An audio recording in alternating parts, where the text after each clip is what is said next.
نحمده ونصلي على رسوله الكريم أما بعد فقد قال الله تبارك وتعالى كما ورد في بدء سورة الواقعة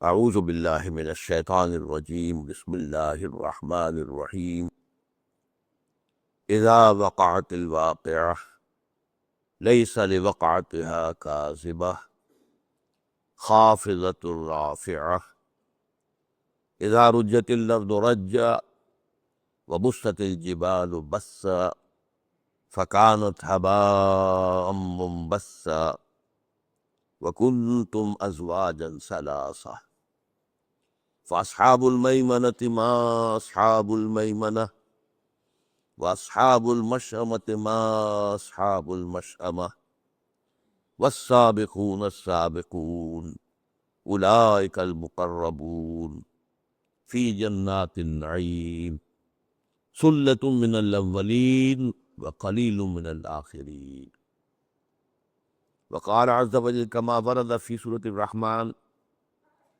ولمن خاف مقام ربه جنتان وقال عز وجل كما ورد في نفس السورة ومن دونهما جنتان صدق الله العظيم رب اشرح لي صدري ويسر لي أمري واحلل عقدة من لساني يفقهوا قولي اللهم ربنا ألهمنا رشدنا وأعصمنا من شرور أنفسنا اللهم أرنا الحق حقا وارزقنا اتباعه وأرنا الباطل باطلا وارزقنا اجتنابه آمین یا رب العالمین۔ ختم نبوت کے بعد جو خلا پیدا ہوا اس سے اللہ تعالیٰ نے کن چیزوں سے پر کیا ہے اس پر گفتگو ہوئی تھی۔ آج ایک اور نفسیاتی معاملہ جو ہے وہ بہت اہم ہے، اور وہ یہ کہ ہر صاحب ایمان کے دل میں فطری طور پر ایک آرزو، ایک خواہش، ایک حسرت پیدا ہوتی ہے کہ کاش کہ میں حضور کے زمانے میں ہوتا، کاش کہ میں حضور کی زیارت سے مشرف ہوتا، کاش کہ میں صحابہ کرام کی جماعت میں ہوتا اور آپ کے ساتھ جہاد و قتال کرتا۔ میں سمجھتا ہوں کہ کسی صاحب ایمان کا سینہ اس آرزو سے خالی نہیں ہونا چاہیے۔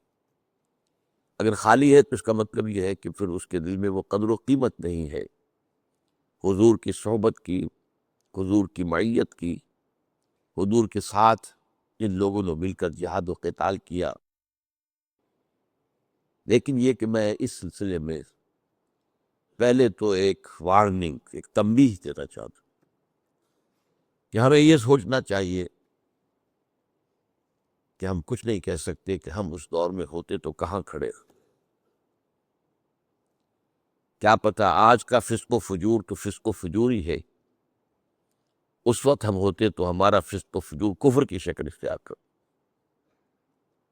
آج بھی کتنے ہی مسلمان ہیں جو داعیان حق کی مخالفت کرتے ہیں اپنے تعصب کی وجہ سے، اپنے تحزب کی وجہ سے، اپنے تکبر کی وجہ سے۔ اگر وہ اس وقت ہوتے تو ابو جہل اور ابو لہب کے صف میں کھڑے، تو سوچنے کی بات ہے۔ آج ہو سکتا ہے کہ ہم میں سے بہت سو کے دلوں میں نفاق ہو، لیکن اس وقت ہوتے تو نفاق کا پردہ چاک ہو جاتا اور ہم ننگے کر دیے گئے ہوتے۔ اس وقت تو یہ ہے کہ اس پر پردہ پڑا ہوا، اس لیے کہ ظاہر بات ہے کہ حضور کے بعد کسی شخص کو یہ حق نہیں ہے کہ کسی بھی شخص کو منافق قرار دے سکے۔ یہ معاملہ حضور کا خاص تھا، تو بڑے رزق ہیں۔ ایک بڑا پیارا شعر ہے فارسی کا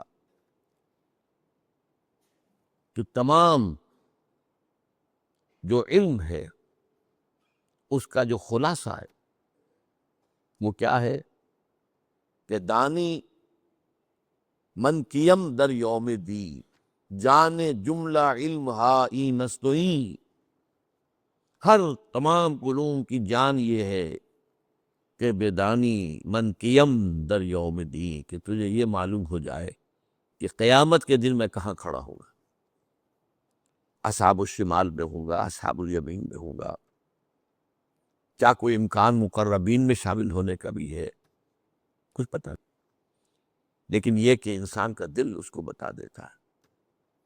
بل الانسان علی نفسہ بصیرہ ولو القی معاذیرہ، انسان کا دل سے بتا دیتا ہے کہ میں کہاں کھڑا ہوں، لیکن بہرحال ہم کسی پر کوئی حکم نہیں لگا سک رہے۔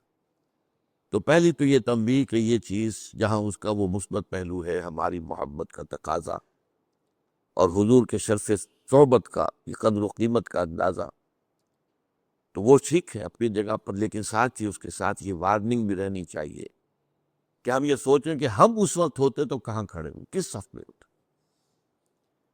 بہرحال ایک دوسری اس کے ساتھ جو بشارت ہے، جس کے لیے میں نے آج خاص طور پر جو بشارت کا موضوع ہے وہ ہے میرا موضوع، میں نے صرف یہ کہ تمہیداً وہ تنبیہ بھی آپ کے سامنے رکھتی۔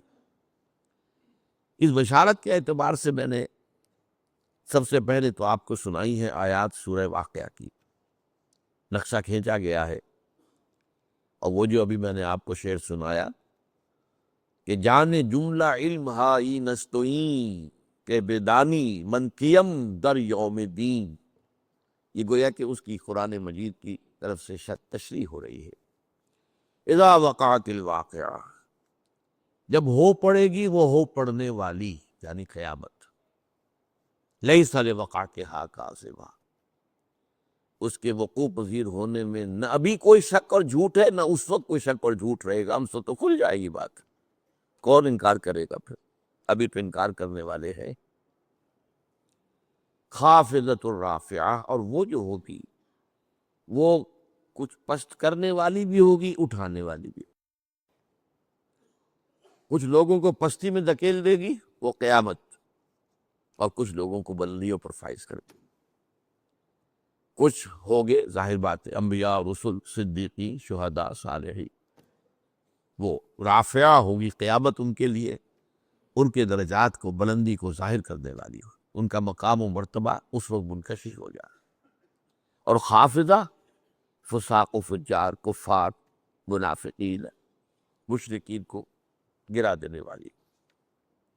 اب اس کے بارے میں فرمایا اذا رجت الارض رجا، جس دن زمین کپ کپا دی جائے گی جیسے کہ کپ کپایا جاتا ہے، وبست الجبال بسا، اور پہاڑ ریزہ ریزہ کر دیے جائیں گے توڑ پھوڑ کر، فکانت ہباء منبثا، اور وہ ہو جائیں گے غبار، منتشر غبار، پھیلا ہوا غبار، یہ پہاڑ، یہ چٹانیں غبار کی صورت ہو جائیں گی۔ وَكُنْتُمْ أَزْوَاجًا ثَلَاثَةً، اور تم تین گروہوں میں تقسیم ہو جاؤ گے۔ یہ ہے اصل جس کے لیے کہ میں نے یہ آیات آج پڑھی۔ وہ ازواج ثلاثہ کیا ہے؟ فَأَصْحَابُ الْمَيْمَنَةِ مَا أَصْحَابُ الْمَيْمَنَةِ، تو ایک تو ہوں گے داہنے والے یا برکتوں والے، یمن کے معنی برکت بھی ہے، برکت یہ دایاں ہاتھ جو ہے یمین اس حوالے سے کہتے ہیں، اچھے کاموں کے لیے اس کو وقت کرتا ہے، تو کچھ تو ہوں گے داہنے والے، اور کیا شان ہوگی ان کی داہنے والوں۔ وَأَصْحَابُ الْمَشْأَمَةِ مَا أَصْحَابُ الْمَشْأَمَةِ، اور کچھ ہوں گے بدبختی والے، اور کیا برا حال ہوگا ان بدبختی والوں کا۔ وَالسَّابِقُونَ السَّابِقُونَ، اور ہوں گے سبقت کر لے جانے والے، آگے بڑھ جانے والے، جو کہ یقیناً آگے بڑھ جانے والے ہوں گے۔ اولئک المقربون، وہ ہوں گے مقربین بارگاہ رب، فی جنات النعیم، وہ نعمتوں والی جنتوں میں ہوں گے۔ ثلۃ من الاولین وقلیل من الآخرین، وہ پہلوں میں سے تو بڑی کثیر تعداد میں ہوں گے، پچھلوں میں کم تعداد میں۔ اس کے بعد لمبی بات ہے، اصحاب المیمنہ کے بارے میں فرمایا گیا، اصحاب الیمین بھی انہیں کہا گیا آگے چل کر۔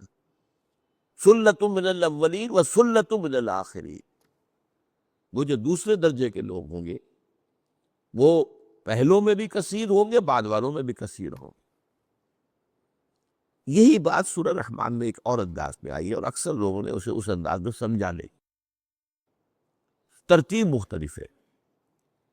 اس سورہ مبارکہ کے اور سورہ رحمان کے مضامین کی ترتیب کے بارے میں نے جب درس دیا ان صورتوں کا تفصیلی تو میں نے بیان کیا ہے کہ ان کی ترتیب ایک مرر امیج کی طرح ہے. Mirror image. آپ جب کھڑے ہوں گے آئینے کے سامنے، آپ کا بایاں ہاتھ وہاں دایاں نظر آ رہا ہوگا اور دانا وہاں بایاں نظر آئے گا. اس کو مرر امیج کہتے ہیں. آج کل مکان بنائے جاتے ہیں ڈپلیکس، دو مکان ہیں بالکل ایک جیسے، دونوں کو سروں کے اوپر گیراج، پھر یہ کہ دونوں کے کچھ برآمدے، پھر دونوں کے ڈرائنگ روم، وہ آپس میں جڑے ہوئے. تو یہ مرر امیج ہے. اگر ان کو یوں لا کر اگر جوڑا جا سکے تو وہ ایک دوسرے کے ساتھ کانگروئنٹ ہوں گے. ڈرائنگ روم کے ساتھ سامنے آ جائے گا اور جو گیراج ہے وہ گیراج کے سامنے آ جائے گا. تو سورہ واقعہ میں تو یہ ہے کہ مقربون کا ذکر پہلے ہی، پھر اصحاب الیمین کا یا اصحاب المیمنہ کا، پھر اصحاب الشمال یا اصحاب المشأمہ. سورہ رحمان میں جو اس سے پہلے ہے، بالکل جوڑا ہے یہ آپس میں. پہلے ذکر ہے جہنمیوں کا، اصحاب الشمال کا، پھر ذکر ہے اصحاب الیمین کا. وَلِمَنْ خَافَ مَقَامَ رَبِّهِ جَنَّتَانِ، اور ان لوگوں کے لیے کہ جو اپنے رب کے ساتھ سے خوف، جو عذاب سے ڈرتے رہے، سزا سے ڈرتے رہے، محاسبے کا خوف اپنے دل میں رکھا، ان کے لیے دو جنتیں ہوں گی. اور یہ بھی میں نے دیکھا، میرے علم کی حد تک بہت سے لوگ اس کے سے بحث ہی نہیں کرتے. اور اس کے بعد آگے چل کر وَمِن دُونِهِمَا جَنَّتَانِ، اور ان کے علاوہ بھی دو جنتیں ہوں گی. پہلی دو جنتیں اصحاب الیمین کی ہیں، اور اس کے بعد کی دو جنتیں یہ مقربین. کس طریقے سے مرر امیج بن جاتا ہے ایک دوسرے. تو دو جنتیں کیوں ہیں؟ میرے نزدیک اس کی تعبیر یہ ہے کہ چونکہ جن اور انس دونوں سے خطاب صرف اس سورہ مبارکہ میں برابر ہے، پیرلل. تو ظاہر بات ہے کہ ایک جنت ہوگی جو انسانوں کے لیے ہوگی، اور ایک جنت اصحاب الیمین جو ہے وہ جنات میں سے ہوگی. ان دونوں کے مزاج علیحدہ، اللہ نے ان کی تخلیق علیحدہ کی ہے.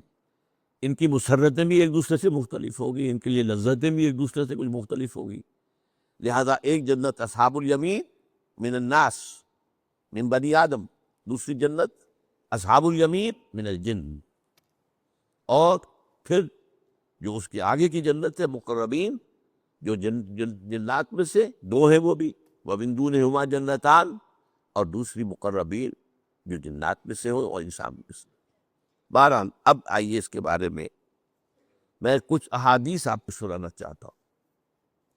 اگرچہ اصولی قاعدہ یہی رہے گا، یہ میں نے کئی مرتبہ بات بیان کی ہے، آج پھر ایک حدیث کے ذہن میں آ جائے گی. مثلا جہاد کے بارے میں، جہاد کی میں نے جب 3 یا 9 منزلیں بیان کی آپ کے سامنے، جہاد فی سبیل اللہ، تو بلند ترین منزل تو 9 ہے، اہم ترین منزل پہلی ہے.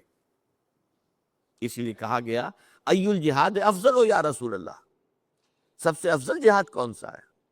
فرمایا ان تجاہد نفسک فی طاعت اللہ، اپنے نفس کے اور نفس امارہ کے خلاف جہاد کرو، اسے اللہ کا مطیع بناؤ. یہ ہے سب سے افضل جہاد. سب سے یوں سمجھیے کہ اہم جہاد. یہ جہاد ہوگا تو اگلے کی باری آئے گی نا، پہلی منزل ہوگی تو دوسری بنے گی، دوسری ہوگی تو تیسری بنے گی، لیکن بلند تو تیسری منزل ہے. اور بلند ترین منزل جو ہے وہ قتال فی سبیل اللہ، جو محبوبیت خداوندی کا مقام ہے. ان اللہ یحب الذین یقاتلون فی سبیلہ صفا کانہم بنیان مرصوص. اہم ترین، افضل ترین، اور ایک ہے بلند ترین. اسی طریقے سے ایک عام قاعدے کی روح سے تو ظاہر بات ہے کہ جو رتبہ صحابہ کا ہے، ظاہر بات ہے بعد میں کسی کے لیے نہیں. اس امت کا بڑے سے بڑا ولی، بڑے سے بڑا جو بھی ہمارے ہاں صوفیاء ہوں یا اولیاء اللہ ہوں، جو بھی ہوں، وہ ادنا سے ادنا صحابی سے بھی کم تر ہے درجے. یہ بات اہل سنت کے ہاں متفق علیہ، بھی کسی شک و شبہ نہیں جائز. ہاں ہمارے کچھ جو ہلاک کے اندر پہ جب وہ نعت پر آتے ہیں تو حضور کو اللہ سے اوپر لے جاتے ہیں، اور جب اپنے اولیاء اللہ کی، اپنے ممدوحین کی مدح پر آتے ہیں تو انہیں انبیاء سے بھی اوپر لے جاتے ہیں. ہمارے ہاں اہل تشیع اپنے ائمہ معصومین کو انبیاء اور رسول سے اوپر مانتے. میں نہیں کہہ سکتا، ہو سکتا ہے کہ علامہ خمینی نے، آیت اللہ خمینی نے بعد میں اپنی رائے بدل لی ہو سکتا ہے، لیکن ان کی کتاب جو ہے مشہور، اس میں ساتھ لکھا ہوا ہے، وہ چھپی بھی تھی ایک زمانے میں، مولانا محمد منظور نعمانی صاحب نے کتاب شائع کی تھی، اس کے اندر اس کا وہ اقتباس موجود تھا۔ جو مقام و مرتبہ ہمارے ائمہ معصومین کا ہے، اس تک نہ ملائکۃ المقربین میں سے کسی کی رسائی ہے، نہ انبیاء مرسلین میں سے کسی کی رسائی۔ یہ تو جہالت ہے، خالص جہالت۔ تو درجات تو یہی رہیں گے، انبیاء ہیں، پھر صدیقین ہیں، پھر شہداء ہیں، پھر صالحین، اور اسی طریقے سے صحابہ ہیں، پھر تابعین ہیں، پھر تبع تابعین ہیں، درجات بھی یہی رہے گی، ایک درجے میں تو عمومی طور پر بھی۔ لیکن یہ کہ اجر و ثواب کے اعتبار سے، اور ایک خاص حدیث میں آئے گا، ابھی ہم پڑھیں گے، بعض پہلوؤں سے ہو سکتا ہے بعد والوں کے لیے بہت اونچے مراتب، بہت بلند مراتب، اور یہ اس لیے ان کو واضح کرنا ضروری ہے کہ یہ نہ سمجھیے کہ دروازے بند ہو گئے، یہ سر اوپن، آؤ آگے بڑھو۔ میں نے میٹرک میں نظم پڑھی تھی، بڑی پیاری نظم، چیریٹیز، انگریزی کے ہمارے نصاب میں تھی وہ، charities that soothe and heal and bless are scattered over the feet of men like flowers۔ لمبی نظر ہے یہ، لیکن اس کے آخر میں یہ جو نیکیاں ہیں، یہ میں آیت البر کے درس میں ان اشعار جو ہے انگریزی کے کوٹ میں کیا کرتا ہوں کہ یہ جو ہے، یہ تو انسانوں کے قدموں میں پڑی ہوئی، جو چاہے اٹھا لے۔ پھول کھلے ہیں گلشن گلشن، لیکن اپنا اپنا دامن جو چاہو آپ پھول چن لو۔ No mystery is here, no special moon. From the high and not from the low, the smoke ascends as high from the heart of a humble cottage as from that of a haughty palace۔ یا اللہ تعالیٰ کی طرف سے یہ نہیں ہے کہ کسی کو اونچائی کا مرتبہ بس الرٹ کر دیا گیا اور دوسرا جو ہے محروم کر دیا گیا، نہیں، بڑی پیاری تشبیہ دی ہے۔ دھواں بالکل برابر اٹھتا ہے اوپر، چاہے جھونپڑی کا چولہا اس سے بھی، اور کسی محل کے کچن کا جو ہے ہاٹی پیلس جو ہے، اگر اس کے کچن سے بھی دھواں اٹھے گا، وہ بھی اسی طرح اوپر جائے گا۔ اس اعتبار سے مقامات بلند بند نہیں، لیکن یہ اپنی اپنی ہمت ہے، اپنا اپنا فیصلہ ہے، اپنی اپنی ترجیحات ہیں۔ کیا تعین کیا آپ نے؟ بل تؤثرون الحیات الدنیا والآخرۃ خیر وابقیٰ۔ یہ تو تم ہو جنہوں نے دنیا کی زندگی کو ترجیح دی ہے۔ ہر شخص جائزہ لے، میں کس چیز کو ترجیح دے رہا ہوں؟ دنیا کی زندگی کو ترجیح دی ہے یا آخرت کی زندگی؟ اور اس کو اگر دیکھنا ہو، لٹمس ٹیسٹ کیا ہے؟ لٹمس ٹیسٹ آپ اولاد میں دیکھیے کہ آپ ان کو کس طور پر تربیت دے رہے ہیں، کیا بنانا چاہتے ہیں اولاد کو؟ سی ایس پی آفیسر بنانا چاہتے ہیں، کچھ اور بنانا چاہتے ہیں، سی اے کرانا چاہتے ہیں، یا آپ اسے دین کا خادم بنانا چاہتے ہیں، دین کا عید دینا؟ اسی سے آپ کی پرائرٹیز تو معین ہو گئی، معلوم ہو گیا، لٹمس ٹیسٹ ہے، ہر شخص جائزہ لے لیں۔ اس حوالے سے تو تب بشارت کیا ہے کہ اونچے مقامات اور اونچے درجات بند نہیں ہو گئے، کھلے ہوئے، اپنی اپنی ہمت کے مطابق۔ جیسے کہتے ہیں جتنا گڑ ڈالیں گے اتنا میٹھا ہوگا، جتنی محنت کریں گے۔ بقدر القد تکتسب المعالی، کوشش اور محنت کے ذریعے ہی بلند مقامات حاصل ہو۔ حضرت علی رضی اللہ تعالیٰ نے دیا اشعار ہے، بقدر القد تکتسب المعالی ومن طلب العلا شہد اللیالی۔ اور جو کوئی بلند مقام حاصل کرنا چاہتا ہے اسے راتیں جاگ کر گزارنی پڑتی ہے۔ سی ایس پی کرنی ہے تو پھر اس کے لیے بھی محنت، اور راتوں کو جاگیں گے، burning mid night file nap جو ہے وہ آپ کریں گے کہ نہیں کریں گے؟ تو ومن طلب العلا شہد اللیالی، راتوں کو جاگ کر محنت۔ ومن طلب العلا من غیر کد، اور جو چاہے گا کہ اسے بغیر محنت اور مشقت کے بلند مقام حاصل ہو جائے، اضاع العمر فی طلب المحال، کچھ نے اپنی عمر کو ضائع کر لیا ایک ایسی چیز کے حصول کی کوشش میں جو ممکن ہی نہیں ہے، بغیر محنت کے ممکن ہی نہیں۔ تو محنت دنیا کی ہو یا دین کی ہو، وہ تو برابر ہے، قانون برابر ہے اس کے۔ بقدر القد تکتسب المعالی، دنیا کی بھی بلندی چاہیے تو محنت کرنی پڑے گی، اور دین کی بلندی چاہیے، آخرت کی بلندی چاہیے تو بھی محنت کرنی پڑے گی۔ لیکن بشارت جو ہے وہ کیا ہے کہ دروازے بند نہیں ہیں۔ یوں نہ سمجھو کہ وہ بلند مقامات جو ہے وہ تو بس اب بند ہو گئے، اب اس تک ہماری رسائی نہیں۔ اب اس کے لیے میں احادیث آپ کو سنا رہا ہوں۔ عن ابی ہریرہ رضی اللہ تعالی عنہ ان رسول اللہ صلی اللہ علیہ وسلم قال ان من اشد امتی لی حبا ناس یکونون بعدی یود احدهم لو رعانی باہلہ ومالہ، رواہ مسلم۔ حضرت ابو ہریرہ راوی ہیں، اور اس کو امام مسلم نے روایت کیا اپنی صحیح میں کہ حضور نے فرمایا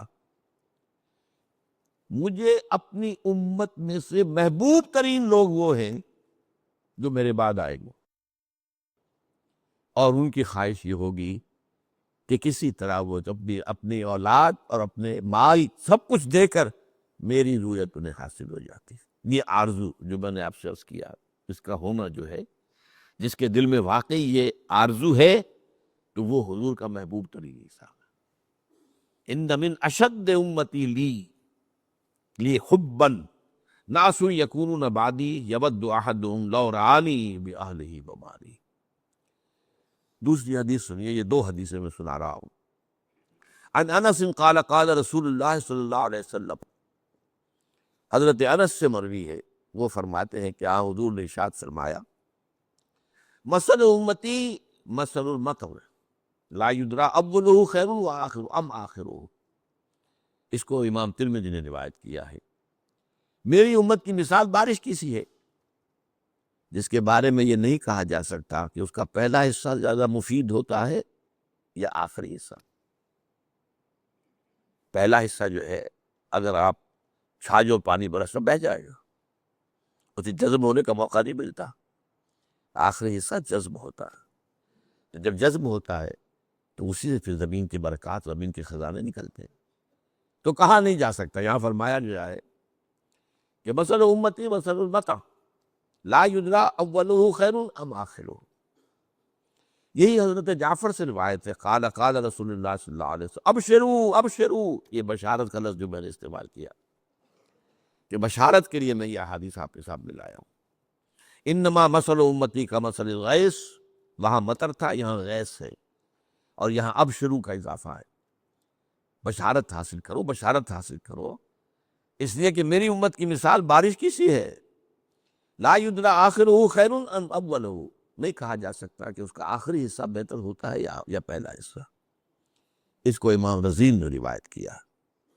اب سنیے وہ حدیث جو میں نے بہت مرتبہ پہلے بھی سنائی ہے، اور اس میں وہ افضل اور اعلیٰ، افضل الجہاد اور سب سے اعلیٰ جہاد، اسی طرح افضل ایمان اور اعجب ایمان۔ عاجم کا لفظ یہاں آ رہا ہے، اس کو نوٹ کیجئے گا۔ عجیب عربی زبان میں اس کے معنی ہے بہت خوبصورت، دل کو موہ لینے والا شو۔ عجم کہتے ہیں اپنے آپ کو بہت عمدہ سمجھنا، عجم، تکبر، عجم۔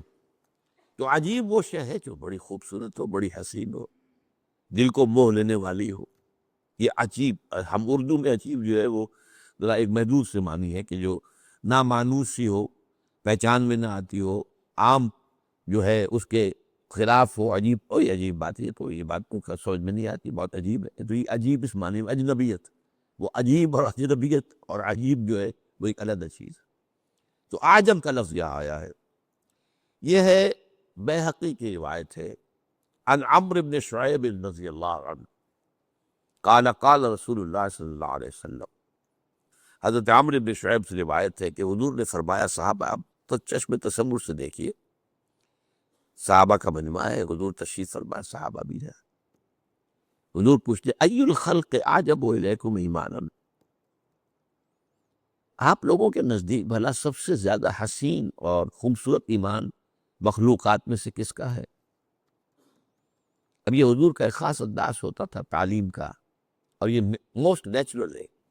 پہلے سوال کرو، جس سے جو بھی آپ کے سامعین ہیں، آپ کے متعلمین ہیں، آپ کے شاگرد ہیں، آپ کے زیر تربیت ہیں، ان کے ذہن جاگیں، پہلے وہ خود کوشش کرے، سوچے، اس کا جواب تب معلوم کرنے۔ پھر جب اس ایکسرسائز کے بعد اصل بات سامنے آئے گی، تب اس کی حقیقت اور عظمت کھلے گی، اور پھر وہ ذہن نشین ہو جائے گی۔ تو فرمایا آپ نے ای الخلق اعجب الیکم ایمانا، آپ بتائیے آپ کے نزدیک، حضور نے فرمایا کہ تمام مخلوقات میں سب سے حسین، سب سے عجیب، سب سے دل ربا، دل آویز ایمان کس کا ہے؟ قالو، اب اس میں 3 اٹیمپٹس ہیں صحابہ کی۔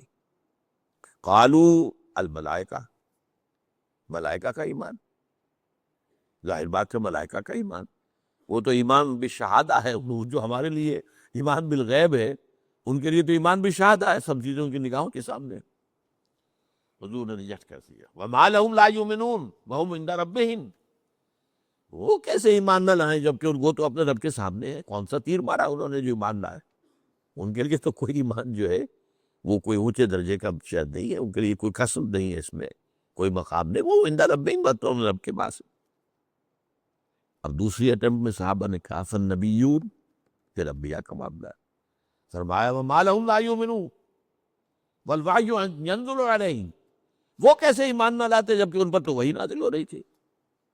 اب یہاں بھی آپ نے گویا کہ اس کو بھی ریجیکٹ کر دیا کہ نہیں یہ بھی نہیں، عجب نہیں ہے ایمان، افضل ہوگا، افضل ہے، لیکن یہ کہ سب سے پہلے تو ایمان لانے والے خود حضور ہیں، آمن الرسول بما انزل الیہ من ربہ والمؤمنون انا اول المؤمنین، لیکن یہ ہے کہ وہ افضلیت اور ہے یا اعجبیت اور ہے، جو سب سے زیادہ عجیب اور وسیع اور دلربا اور خوبصورت ہے۔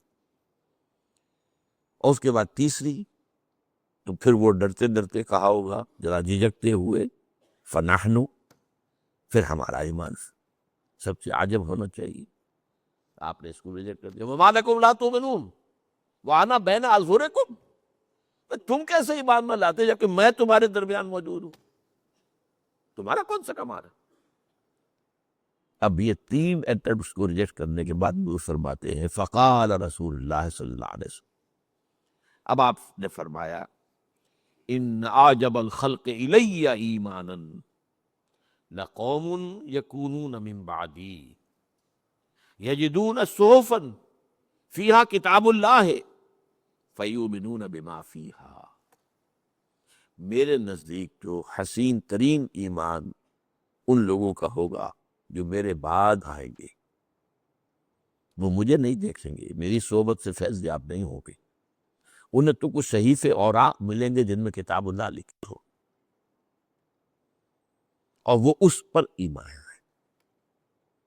اب یہ ہے عجب ایمان کا دروازہ تو کھلا ہوا، افضل ایمان وہ تو ظاہر بات ہے سب سے افضل انبیاء کا، پھر صحابہ کا، وہ الگ بات ہے، یہ عجب ایمان کا دروازہ تو بند ہے۔ اب یہ ہم نے بند کر لیا ہو تو یہ ہم مجرم ہیں۔ کون قرآن کو پڑھتا ہے؟ کون اس کے لیے عربی زبان سیکھے گا؟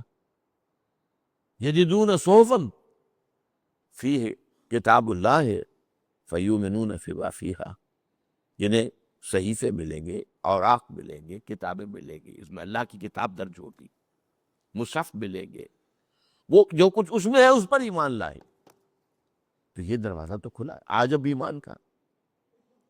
چلے پھر عرض کیا اب یہ ہم نے خود ہی، تو ہی نادان سے ان کلیوں پر قناعت کر گیا، ورنہ گلشن میں علاج تگیے دامہ بھی ہے، پھول تو کھلے ہیں گلشن گلشن، لیکن اپنا اپنا دامن، اگر آپ اس کے لیے محنت نہیں کرتے، اس کے لیے کوشش نہیں کرتے، اس کے لیے جد و جہد نہیں کرتے تو ظاہر بات ہے محروم ہے، لیکن دروازے بند نہیں، وہ اعلیٰ مراتب ہیں ان کے دروازے بند نہیں ہیں، دی doors are not closed، دروازے کھلے ہوئے، اگرچہ یہ ہے کہ سلۃ من الاولین وسلۃ من الآخرین، وہ اصحاب الیمین ہے، سلۃ من الاولین وقلیل من الآخرین وہ مقربین کے اندر ہے، وہ ہے افضلیت کے اعتبار سے معاملہ، لیکن ابھی آگے آ جائے گا اجر کے اعتبار سے معاملہ کچھ اور ہے۔ وعن عبد الرحمن بن علاء الحضرمی رضی اللہ تعالی عنہ قال حدثني من سمع النبی صلی اللہ علیہ وسلم یقول، عبد الرحمن بن علاء الحضرمی کہتے ہیں کہ میں نے سنا ان لوگوں سے جنہوں نے یہ اللہ کے رسول سے سنا۔ آپ کو معلوم ہے نا کہ صحابہ میں سے بھی فرق ہوتا ہے، ایک تو یہ کہ کسی صحابی نے بات براہ راست حضور سے سنی ہو، اور کسی نے وہ کسی صحابی سے سنی ہو۔ اب ظاہر بات ہے حدیث جبرائیل جس پر ہم نے کئی ہوئے، جس پر تو جو لوگ اس مجمع میں موجود تھے وہ تو وہ ہے کہ جنہوں نے وہ سارا واقعہ اپنی آنکھوں سے دیکھا، لیکن سارے صحابہ تو نہیں تھے اس مجمع میں، تو بہت سے لوگوں کو ان صحابہ کے ذریعے سے وہ بات پہنچی کہ جو اس مجمع میں موجود تھے۔ تو سمع حدثنی من سمع النبی صلی اللہ علیہ وسلم یقول، مجھے بتایا ہے یہ انہوں نے جنہوں نے خود سنا ہے اللہ کے رسول صلی اللہ علیہ وسلم کو فرماتے ہوئے، انہ سیکون فی الآخر ہذہ الامۃ قوم، میری اس امت کے آخری حصے میں ایک ایسے لوگ بھی ہوں گے، لہم مثل اجر اولہم، جن کے لیے اجر ہوگا ان کے پہلوں کے مانند۔ اجر کا معاملہ جو ہے، اجر میں یہ ہے کہ وہاں حضور صلی اللہ علیہ وسلم جیسے کہ کہا وَمَا لَكُمْ أَلَّا تُؤْمِنُوا وَأَنَا بَيْنَ أَظْهُرِكُمْ، انہیں جو مواقع حاصل تھے، بعد والوں کو وہ مواقع تو حاصل نہیں۔ انہیں تو حضور کا چہرہ مبارک جو ہے وہ خود ایک ایمان کے شعائیں جو ہے اس سے نکل رہی تھی، وہ تو اس سے تو ہم فیضیاب نہیں۔ لیکن اجر میں ہماری جو لیمیٹیشنز ہے، ہمارے پاس جو بھی کمی ہے، اب اس کی تلافی ہو جائے گی کہ اس میں جو سخت حالات میں کام کرے گا نیک، اس کا اجر بہت بڑھ جائے گا، اس کے مقابلے میں جو موافق حالات میں اتنا ہی کام کرے گا۔ کام کی نیکی کی مقدار ایک ہے، لیکن ایک ایسے ماحول میں کی گئی ہے جو موافق ماحول ہے، اس میں اس کا اجر کم ہو جائے گا، اس لیے کہ اس میں تو ماحول کا حصہ بھی شامل ہو گیا نا۔ اور ایک وہی نیکی اسی درجے کی ایسے ماحول میں کی جائے جو مخالف ماحول ہے، غیر موافق ہے، تو اس کا درجہ جو ہے یقیناً اس کا وزن جو ہے اللہ کی میزان میں بہت زیادہ ہو جائے گا۔ اب یہ ناموافق ترین حالات ہیں جو ہمیں میسر ہے، ناموافق ترین حالات۔ دجالیت جو ہے پوری دنیا میں چھا چکی ہے، میں تقریریں کر چکا ہوں اس پر کہ اس کے دو ردے، دو پردے، وہ تو دو غلاف تو پوری دنیا پر آ چکے ہیں، تیسرا اب آ رہا ہے۔ ویسے مغرب میں آ چکا، لیکن یہ کہ عالم اسلام میں پورے زور شور کے ساتھ اب اسے لایا جا رہا ہے۔ یہ آخری میں نے اس پر تقریر کی تھی، دجالیت کا آخری حملہ۔ پہلا حملہ کیا تھا؟ سیاسی نظام میں سے اللہ کو نکال کے باہر کرتا ہوں، نتھنگ ڈوئنگ۔ ریاست اور سیاست اور ملک اور قانون کا کوئی تعلق کسی آسمانی ہدایت سے نہیں ہے۔ We are sovereign ourselves. We shall legislate as we like. یہ کیا ہے؟ شریعت محمد یہ کہتی ہے، شریعت موسوی کہتی ہے keep them with you in your homes، پڑھو جا کے، تلاوت کر لو اور ثواب حاصل کر لو، nothing doing۔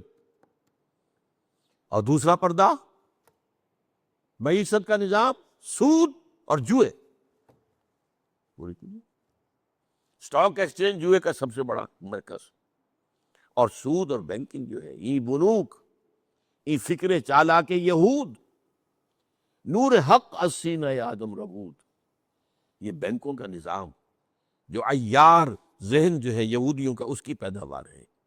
یہ یہودیوں کی ایجاد ہے بینکنگ کا نظام، اور زیادہ پرانا نہیں ہے، کوئی 300 برس پرانا تھا۔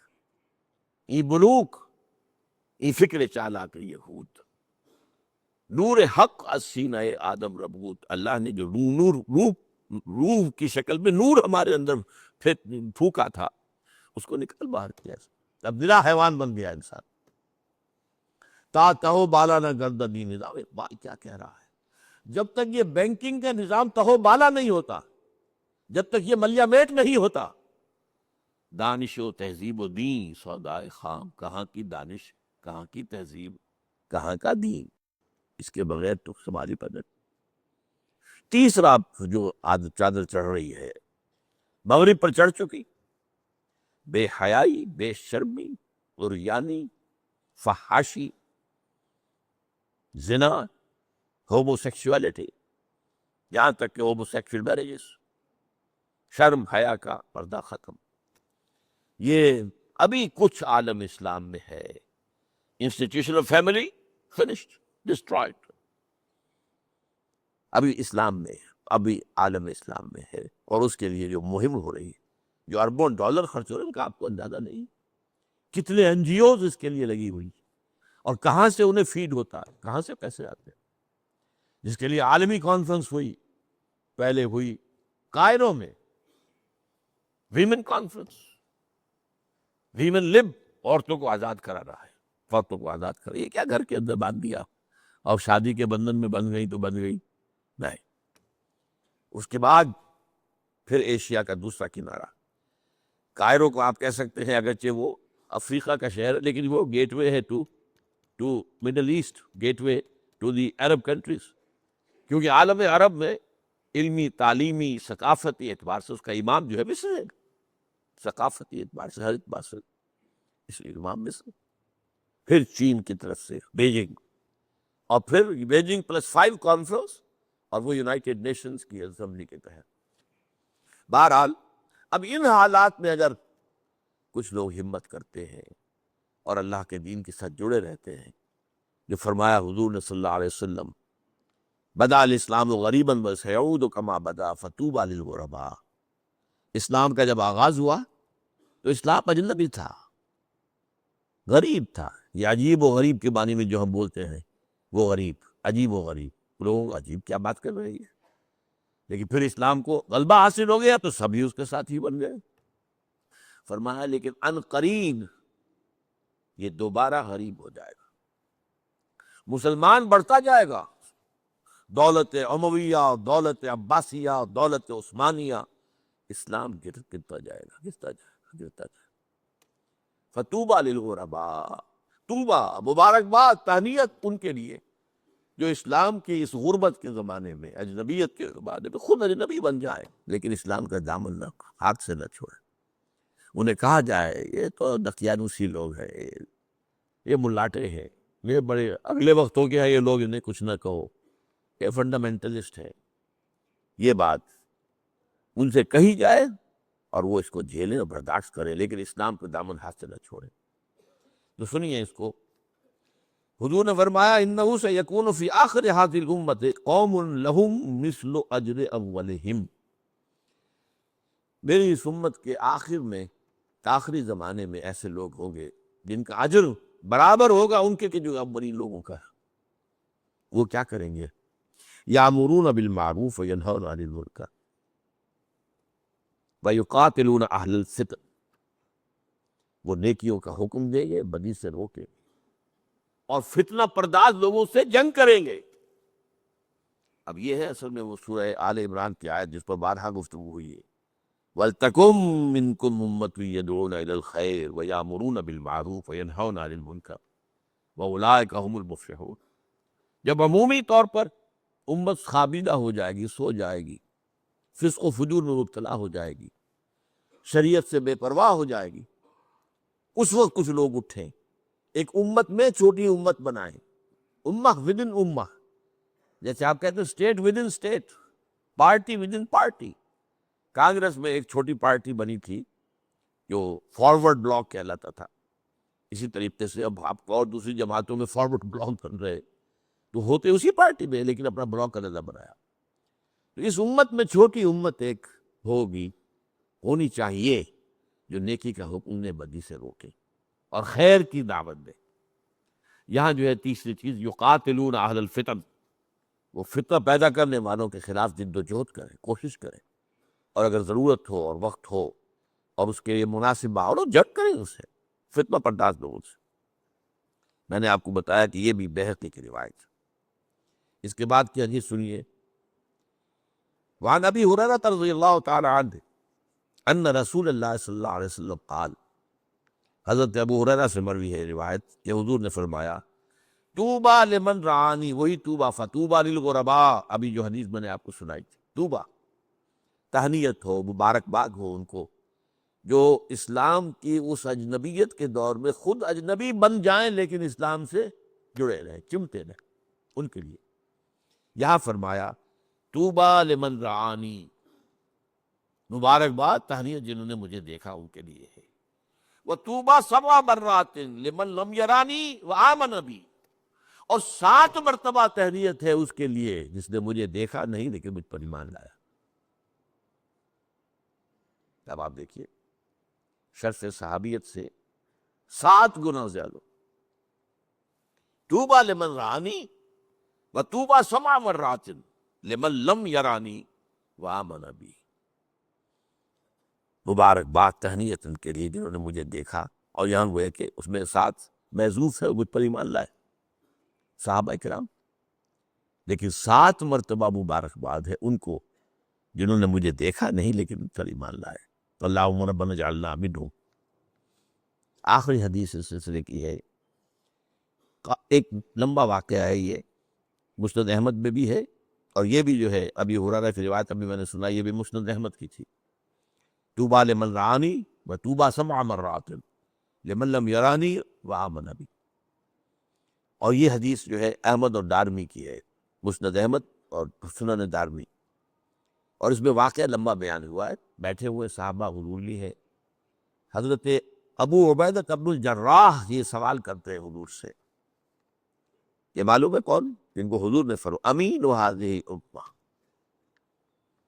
میری اس امت کی امین ترین انسان جو ہے وہ یہ ابو عبیدہ بن الجراح ہے۔ اور حضرت عمر نے بڑی حسرت سے کہا تھا اگر آج ابو عبیدہ زندہ ہوتے تو میں انہیں نامزد کر دیتا، جب وہ یعنی وہ اس میں تھے، مجروح ہو چکے تھے، زخمی تھے، موت کا وقت تھا، کہ اگر وہ زندہ ہوتے تو میں انہیں خلیفہ نامزد کر دیتا۔ اب جو باقی میرے سامنے ہیں میں ان میں سے کوئی فیصلہ نہیں کر پا رہا۔ وہ یہ کہتے ہیں کہ میں نے سوال کیا حضور سے، یا رسول اللہ، اے اللہ کے رسول، احد خیر منا، کیا کوئی ہم میں سے بھی بہتر ہو سکتا ہے، ہم سے بھی بہتر ہو سکتا ہے؟ اسلمنا وجاہدنا معک، ہم اسلام لائے آپ کے ساتھ اور جہاد کیا ہم نے آپ کے ساتھ مل کر، تو کیا ہم سے بھی بہتر کوئی ہو سکتا ہے؟ فقال رسول اللہ صلی اللہ علیہ وسلم نعم، ہاں، قوم یکونون من بعدی من بعدکم، وہ قوم، وہ لوگ جو تمہارے بعد آئے گی، یؤمنون بی ولم یرونی، جو مجھ پر ایمان لائے گی حالانکہ مجھے دیکھا نہیں ہوگا۔ تو یہ گویا کہ صحابہ سے بھی احد خیر منا، ہم سے بہتر کوئی ہو سکتا؟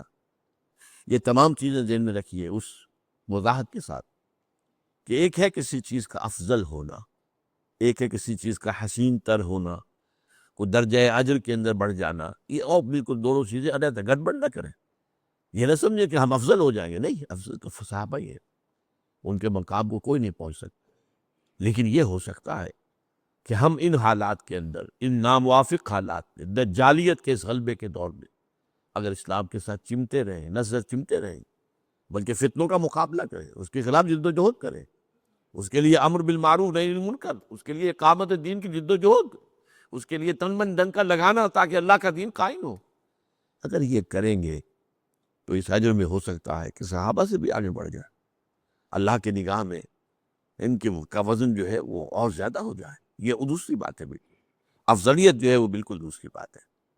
تو یہ ہے بشارت، ابشرو ابشرو، بشارت حاصل کرو، یہ مقامات بلند جو ہے یہ بند نہیں ہوئے ہیں، یہ مقامات کھلے ہوئے ہیں۔ The smoke ascends as high from the heart of a humble cottage as from that of a haughty palace۔ دھواں جو ہے برابر اوپر اٹھتا ہے، چاہے وہ ایک جھونپڑی والے کے چولہے سے اٹھ رہا ہو اور چاہے وہ کسی بڑے زبردست محل کے کچن سے اٹھ رہا ہو، تو نیکی کے لیے، اس کے لیے آگے سے آگے جانے کے دروازے کھلے ہوئے ہیں۔ اللہ تعالی ہمیں ان مواقع سے بھرپور طور پر فائدہ اٹھانے کی توفیق عطا فرمائے۔ بارک اللہ لی ولکم فی القرآن العظیم ونفعنی وإیاکم بالآیات والذکر الحکیم۔